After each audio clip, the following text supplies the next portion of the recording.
So Bottomland Hardwoods, they're a forested system comprised of mostly oak and hickory species, and they spend a good time of the year flooded, so they provide really vital habitat for a variety of wildlife.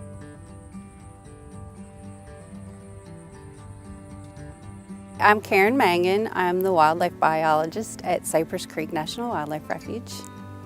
The Bottomland Hardwoods have become a rare community in the Midwest, and there's a variety of tree species, other plant species that live there, and as a result there's unique wildlife species that utilize those habitats too.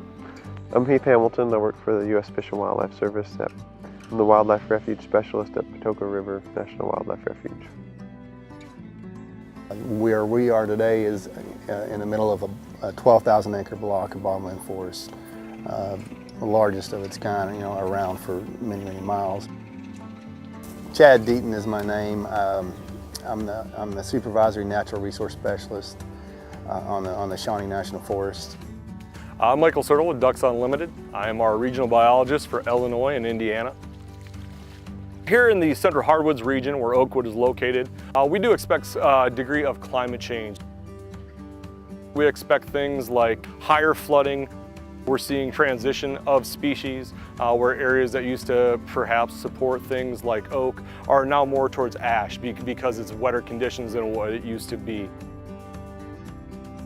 A lot of the models are showing that we're likely to have winters and springs that are a lot wetter, and our summers and falls are likely to be drier and hotter.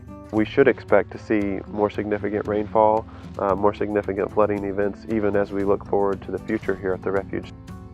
We're really seeing a expansion in the diversity of species of waterfowl, and really an increase in the duration and time of year that they're staying here within Oakwood.